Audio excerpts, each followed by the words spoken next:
Bonjour à tous, merci d'être venus.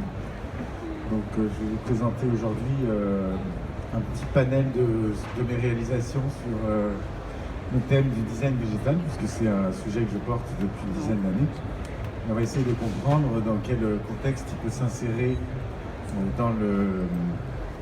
dans l'espace commercial, notamment dans l'environnement commercial, c'est-à-dire en particularité les centres commerciaux.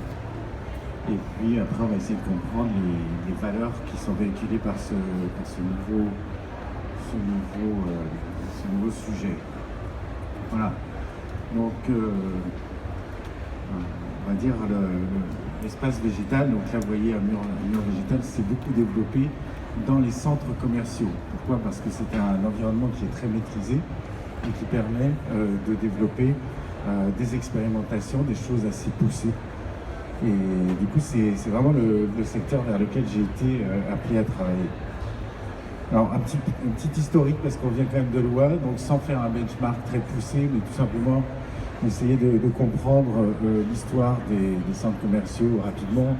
On va dire dans les années 80, on était sur l'idée d'un centre commercial complètement concentré sur le produit, donc aucun environnement naturel, pas de lumière naturelle, pour éviter de perturber la vision du produit et le rapport entre le consommateur et le produit. Ça a fait son temps, et puis au bout d'un moment, on a commencé à se dire oui, mais on va peut-être mettre quelques petites plantes pour égayer l'atmosphère, parce que le minéral, c'est quand même très dur comme environnement. Et donc on a commencé à mettre du végétal, mais de façon totalement arbitraire, on va dire. Voilà, on met des pots, il n'y avait pas de concept, c'était juste, voilà, on met des pots dans un coin juste pour égayer un peu l'atmosphère. Donc il a fallu attendre les années 2000 pour qu'il y ait véritablement un bond qualitatif au niveau du végétal, qui s'est réalisé avec le principe du mur végétal. Alors, vous connaissez peut-être Patrick Blanc, qui était l'inventeur des murs végétaux, et qui a commencé à en mettre, donc à être invité à en mettre dans les centres commerciaux. Alors, ce qui est intéressant, c'est que à partir de là, on s'est rendu compte que le végétal pouvait être spectaculaire, être surprenant et être émouvant. Alors, on a commencé à mettre des murs végétaux dans pas mal de centres commerciaux, d'espaces de vente. Et puis, ça continue encore aujourd'hui, mais on s'est rendu compte que maintenant, le mur végétal, on va dire, c'est un produit un peu standardisé, qu'on peut mettre un peu partout, et c'est pas ça qui va faire forcément l'identité d'un lieu. Ça aide, ça crée du bien-être, mais c'est pas forcément spécifique, puisqu'on les voit maintenant dans plein d'endroits différents. Alors, ensuite, il s'est passé une chose assez importante pour moi, c'est que j'ai été contacté par Patrick Blanc, qui m'a demandé de réaliser une exposition avec lui. Lui, c'est un botaniste à la base qui travaille dans les plantes, dans les sous-bois tropicaux, et il a découvert des phénomènes végétaux qui sont assez incroyables. Il m'a demandé de les mettre en scène dans un petit musée qui s'appelle Fondation EDF Electra. Et donc voilà, en tant que designer, moi j'étais plutôt sur les objets, les produits, l'architecture intérieure, mais avec lui, tout d'un coup, j'ai commencé à construire des machines extraordinaires, à faire pousser les plantes à l'envers. Et voilà, c'était tout d'un coup, le public parisien a découvert une autre façon de présenter le végétal, qui était plus émouvante, plus différente, vraiment quelque chose d'inconnu jusqu'alors. Et c'est né donc de l'association entre le design et la botanique. Et là, on voit ces objets qui sont très sophistiqués, en réalité, qui mettent en scène des plantes qui poussent dans les ruisseaux, mais on leur ajoute des fibres optiques, de la lumière, du cristal, de sorte que ça crée une fascination chez le visiteur. Et voilà, c'était un nouveau regard, et ça a eu un impact sur le public parisien, qui a fait que petit à petit, les gens commençaient à se dire mais est-ce qu'on pourrait avoir ce genre d'installation effectivement dans les lieux commerciaux? Et là, on voit une de ces installations où la technologie devient quelque chose de vraiment important. Donc, il a fallu quelques années pour que la société Unibail me contacte et me demande d'installer justement des installations végétales dans les centres commerciaux. Donc ça a été Une grande première, parce que là, du coup, on se retrouve avec des plantes qui ne sont pas forcément en très grande quantité, ça peut être assez fin, mais en même temps, c'est dans une situation complètement exceptionnelle, un peu extraordinaire, et ça crée forcément une émotion qui va être palpable auprès du public, une émotion très forte, parce qu'on voit tout d'un coup les plantes qui sont vraiment mises en valeur par une technologie poussée et aussi des installations de grande taille. Alors, dans le même centre, on m'a demandé de réaliser une jungle. Et là, ce qui est intéressant, c'est de travailler avec l'ADN du lieu. C'est-à-dire, en fait, le centre commercial Lyon-Confluence, qui est entre le Rhône et la Saône, avait une identité qui était liée à la rivière. Donc, toute la déco s'est faite sur ce principe. Et l'idée, là, c'était de créer un hublot, donc le cadre que vous voyez qui fait le tour. En fait, c'est comme si on était dans un bateau et on regardait la rive tropicale avec cette exubérance tropicale qui est à l'intérieur du cadre. Et donc, c'était des paysages en mouvement, hein, avec des cascades, avec du son, avec de la lumière qui bouge. Et tout d'un coup, c'est devenu une sorte de jungle animée qui devenait quelque chose d'apaisant, vraiment d'intéressant pour les gens qui avaient envie de rester justement dans cette zone. Donc, ce qu'on s'aperçoit avec ces installations, c'est que la nature, la plante, la façon dont elle est en interaction avec son environnement, notamment avec les objets, change notre regard. Là, par exemple, c'était pour une intervention éphémère avec Beaufiber. L'idée, c'était de transformer l'eau en plante. Alors, c'est un petit peu un clin d'œil, c'est quelque chose d'assez étonnant, de surprenant. Et en même temps, ça permet de rêver, de partir dans l'univers du rêve et donc de provoquer du bien-être chez les gens. Voilà, alors on se retrouve aussi dans l'univers de la cuisine avec cette boutique qui s'appelle Pérenne, où là, en fait, le tenancier de la boutique m'a demandé d'intervenir. Je lui ai proposé de faire des brèches végétales, où là, il s'agissait d'exprimer la puissance du végétal à travers des fissures dans les murs et dans le plafond. Et donc ça a très bien fonctionné puisque c'était en 2012, aujourd'hui c'est encore là. Et le client en est très content parce qu'on s'aperçoit que ça apporte vraiment quelque chose, une identité au lieu et puis aussi une sorte de surprise chez le visiteur qui fait qu'il aime bien venir, ça l'attire, ça le fait rentrer dans la boutique. On retourne sur cette idée du rapport entre le design et la plante. Et là, on voit un objet très sophistiqué, puisqu'on est dans l'univers du bateau. Et ces éléments-là vraiment font qu'il n'y a que le designer qui puisse vraiment imaginer ce genre d'objets, qui sont très proches de l'architecture intérieure, mais qui sont totalement maîtrisés en termes d'éclairage, en termes d'irrigation. Et voilà, donc ça recrée des zones dans le centre qui impactent le public. Alors, ce qui est intéressant là dans cette installation qui s'est faite en Allemagne, c'est comment l'objet végétal peut transformer la perception qu'on a d'un lieu. Parce que là, on est dans une coursive en fait qui relie une zone de restauration à une zone de cinéma dans un centre commercial. Et l'idée du client, c'était de créer un lien visuel pour que les gens puissent passer d'un endroit à un autre. Et donc moi j'ai proposé des oiseaux, évidemment, en référence à la verrière qui était au-dessus. Et évidemment, ça crée un impact, ça attire, et puis en même temps, ce qu'on se rend compte, c'est que la perception qu'on a du lieu, c'est que ce n'est plus une coursive sous verrière, mais ça devient une immense volière. Donc encore une fois, on part dans l'imaginaire, on part dans le rêve, et évidemment, les gens, ça les fait venir, ça les fait rester, ça leur donne envie d'y être. Alors là, on n'est pas tout à fait dans une zone commerciale proprement dite, puisqu'on est dans la gare d'Angers. Alors évidemment, le commerce des trains, ça peut être quand même relié à ça. Mais là, donc la région d'Angers et la SNCF m'ont demandé de créer une installation qui puisse mettre en valeur l'identité de la région. Et je crois que c'est intéressant de comprendre combien la plante, quand elle est mise en scène, peut aussi bien qualifier une région. Et là, la particularité de Angers, comme par hasard, c'est évidemment que c'est la région la plus verte de France, avec non seulement beaucoup d'agriculture, mais aussi beaucoup d'entreprises qui travaillent sur les technologies futuristes du végétal. Et Donc mon idée, c'était de proposer une forêt suspendue. Et la forêt, avec cet anneau de lumière qu'on voit autour des arbres, évidemment, il y a cette idée de technologie, de futur, qui fait que Angers n'est pas une ville de province comme les autres, elle incarne le futur de la recherche dans le végétal. Et donc évidemment, cette installation qu'on voit de l'extérieur impacte aussi la ville, impacte l'extérieur de la gare. Donc c'est en fait une porte. Quand on rentre dans la ville ou quand on sort dans la ville, on se rend compte qu'on passe dans une région à l'identité verte. Alors, on était dans les centres commerciaux, on y revient. Là, vous avez en fait une autre approche, une nouvelle approche du centre commercial qui est d'avoir des espaces multisensoriels où, avec ces installations, vous voyez ici, en fait, ici, il y a une partie qui est sonore.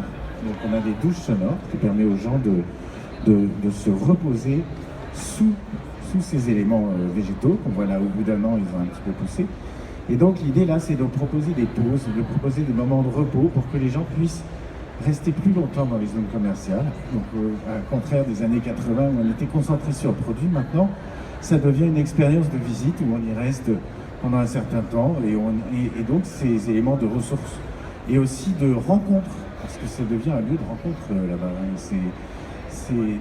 Tous ces éléments en fait sont pour motiver les gens à bouger, à venir, à rendre ce lieu un lieu social, contrairement évidemment à l'achat sur Internet qui lui est totalement solitaire. Donc c'est un petit peu cette compétition qui fait que maintenant les espaces commerciaux sont de plus en plus pointus, de plus en plus ont besoin du végétal et d'autres choses évidemment, mais le végétal en fait partie, pour se différencier et pour apporter un esprit qualitatif au lieu. Alors là, ce que vous voyez, cette installation, c'est un grand mât qui fait 18 mètres de haut, qui relie les 4 niveaux d'un centre. Et l'idée là, c'était d'avoir un repère qui soit vraiment imposant pour que les visiteurs puissent se rencontrer, se retrouver dans cette zone.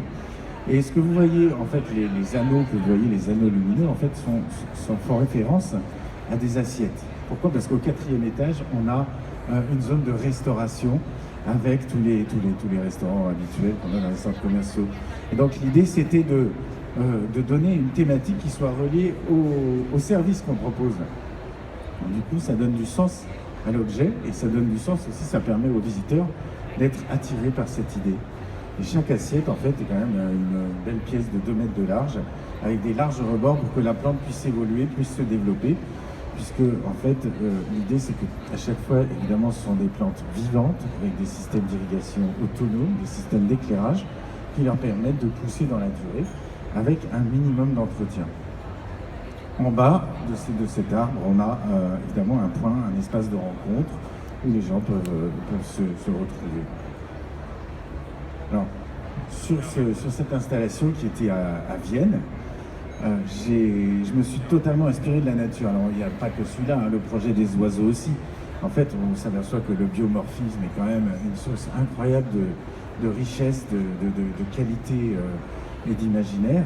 Et là, donc, vous avez la fleur d'agave, qui est une fleur qui pousse dans les régions arides, un peu comme en Grèce, et qui m'a inspiré pour réaliser cet arbre, qui est quand même 2 fois plus grand, il fait 12 mètres de haut, avec les jardinières. Et tous les détails, en fait, sont reliés à cette architecture végétale, de sorte que l'objet en lui-même vraiment évoque l'harmonie de la nature. Et en plus, il intègre de la plante, puisqu'on voit ces plantes dans chaque jardinière, et 1 an plus tard, évidemment, ça a poussé, ça devient quelque chose de grandiose. Alors, le fait que ça pousse, ça change aussi par rapport aux visiteurs qui, lui, adorent voir du vivant, hein, contrairement aux plantes stabilisées ou aux plantes artificielles qui font un effet totalement décoratif et kitsch.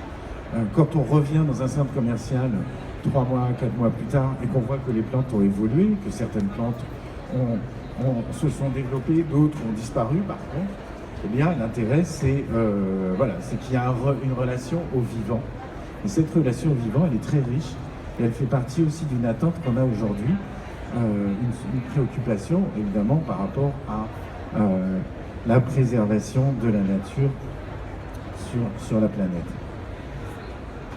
Alors là, vous avez une installation qui est totalement surréaliste, dans le noir, sur de l'eau.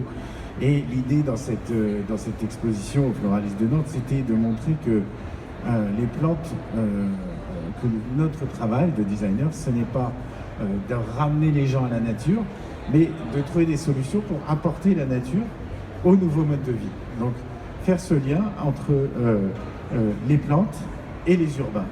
Et ça, c'est un principal leitmotiv de mon travail, c'est de trouver toujours de l'imagination pour recréer un lien avec la nature quand on est urbain, quand on est dans la ville.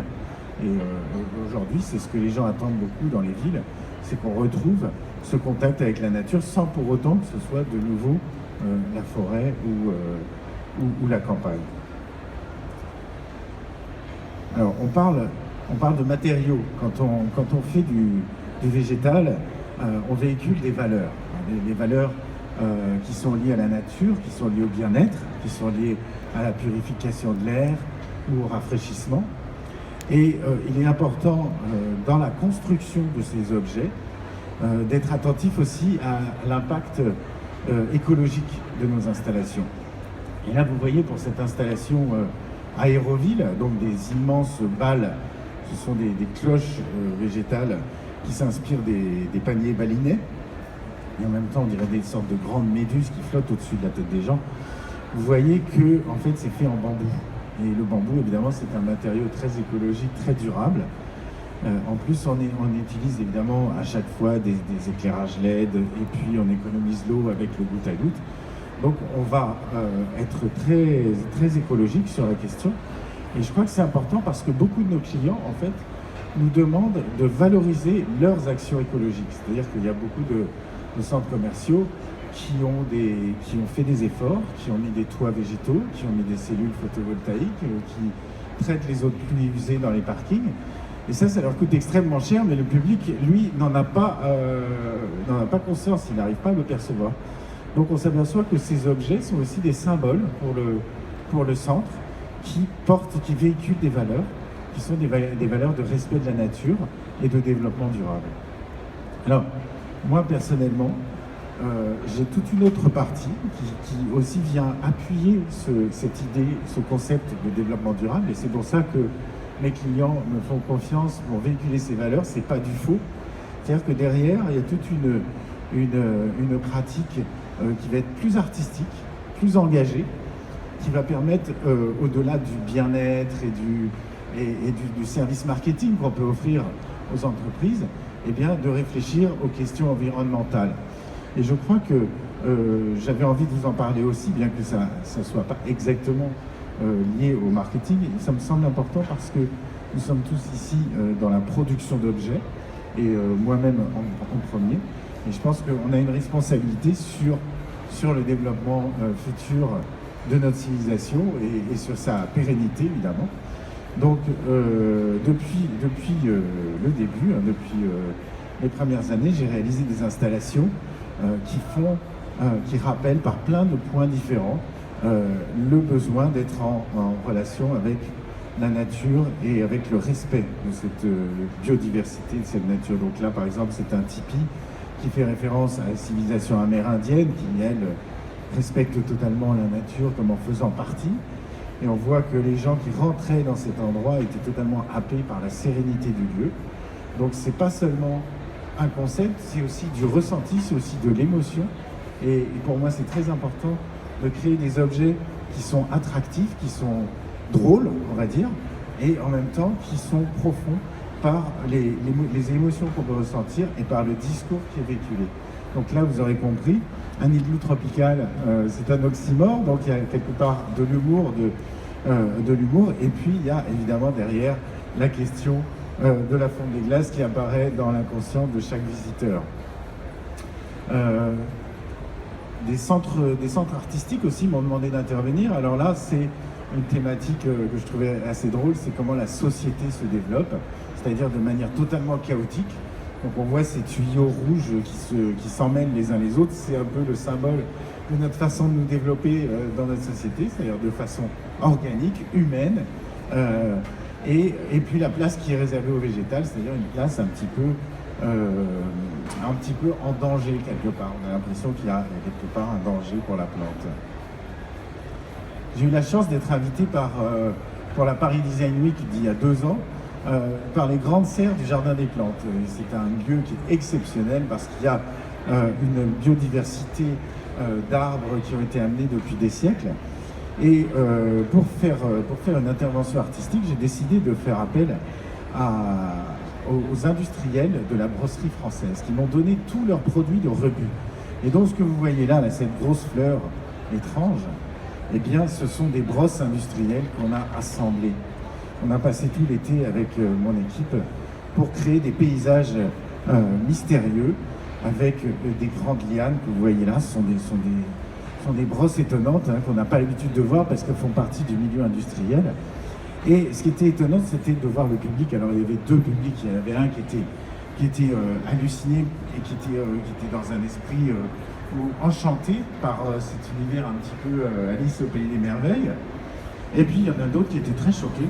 C'est ceux qui venaient voir que les plantes. Et ceux-là qui étaient choqués de voir quand même des balais de toilettes dans la grande serre. Je leur disais, ben oui, mais qu'est-ce que c'est que notre société et comment allons-nous gérer nos déchets, puisque ces brosses, c'est quand même des déchets. Et donc comment continuer à développer notre société tout en préservant les milieux naturels de nos déchets. Ça me semblait quand même une notion très importante. Après, j'ai fait un objet assez drôle aussi qui s'appelle la forêt ivre, et c'est une toupie qui tourne sur elle-même. Alors évidemment, c'est presque un bonbon, c'est charmant comme objet, et c'est drôle. Et puis, et ça fait référence à un problème que tout le monde connaît maintenant, parce qu'il y a eu des rennes qui sont morts il y a très peu de temps à cause de l'anthrax. Je crois que c'est un virus qui est sorti de terre à cause du dégel du sol. On n'a pas parlé non plus des 400 gigatonnes de méthane qui sont en fait sous la terre et qui s'échappent lorsque la terre s'écroule. Donc voilà, encore une fois des objets séduisants qui attirent, et pour parler de choses malheureusement qui sont pas faciles. Et évidemment, après, il y a un engagement, ça trouve son écho, ces objets, dans des cercles politiques, puisque là, vous avez, on est donc dans le ministère de Ségolène Royal, c'est-à-dire ministère du développement durable, pour la semaine du développement durable. Voilà. Dernier projet que je voulais vous présenter, c'était l'installation que j'ai réalisée pour la COP21 au Grand Palais. Donc on était dans un environnement très commercial en réalité, avec des grandes marques comme Engie, comme Coca-Cola, qui faisaient la promotion de leurs pratiques écologiques, évidemment. Et moi, j'étais invité, je n'allais pas dire non, parce que quand même, quand on a l'occasion de travailler, notamment j'avais un sponsor, c'était PEFC, qui fait la gestion durable des forêts. Donc je trouvais que c'était important d'être présent. Et bien moi j'avais choisi donc de montrer à travers une installation dans une sorte de hutte végétale qui donnait envie d'aller voir. Et bien à l'intérieur vous aviez un film qu'on voit ici en vidéo où j'avais reproduit les images de la NASA en 3D où on voit la planète qui chauffe par zone, et donc de sorte que le public qui était évidemment attiré par les vélos électriques d'un côté puisse avoir une perception quand même réelle du réchauffement planétaire, qui n'est pas juste comme ça une lubie de scientifiques. Et c'était c'était l'occasion de faire passer le message à 40 000 visiteurs. Donc je trouvais que ça avait du sens. Voilà, d'ailleurs ça a eu du sens aussi pour le président qui est passé là, évidemment, qui a vu aussi tous les autres stands. Et bon, moi j'étais plus ou moins le seul, enfin il y avait d'autres artistes quand même, mais qui présentaient quelque chose d'un peu clair sur la situation. Voilà, donc Global Warming pour terminer, bon ça c'était la vidéo. Voilà, donc on arrive au bout de cette présentation qui vous a permis de comprendre tous les enjeux du végétal dans les espaces commerciaux, tout ce que ça peut apporter pour dynamiser la vente, pour dynamiser la qualité perçue par le public de vos espaces commerciaux, que ce soit des centres commerciaux ou des boutiques ou des gares ou des bureaux, puisque aujourd'hui Je voulais, pour terminer, vous présenter, eh bien, vous inviter au cocktail de la Paris Design Week le lundi 5, donc lundi prochain. On fait un petit cocktail dans le cadre de la Paris Design Week sur les dernières installations que j'ai réalisées, c'est-à-dire le grand banc que vous voyez là, on en a plusieurs, des bancs qui intègrent des plantes, des bancs qui sont incurvés pour améliorer le lien entre les gens, pour améliorer la convivialité dans les bureaux. Donc là, c'est un autre sujet, peut-être l'occasion d'une autre conférence, mais avec des petites lucioles qui sont partout disséminées. Alors, on a inventé un petit modèle de luciole très mignon, et plus une végétalisation, évidemment, du lieu. Donc, on se retrouve encore dans un autre secteur, le secteur du bureau, mais qui est aussi passionnant. Et c'est aussi la preuve que le végétal est quelque chose qui impacte de plus en plus notre environnement urbain, puisque du centre commercial, on passe au bureau. Et aujourd'hui, j'espère, moi, développer de façon tout à fait transversale cette capacité à intégrer le végétal dans le milieu urbain pour augmenter la relation, notre contact à la nature. Voilà, donc je voulais vous remercier. Et si vous avez des questions particulières liées aux éléments, aux installations que je vous ai montrées ou à la technique utilisée, eh bien écoutez, je suis à votre écoute.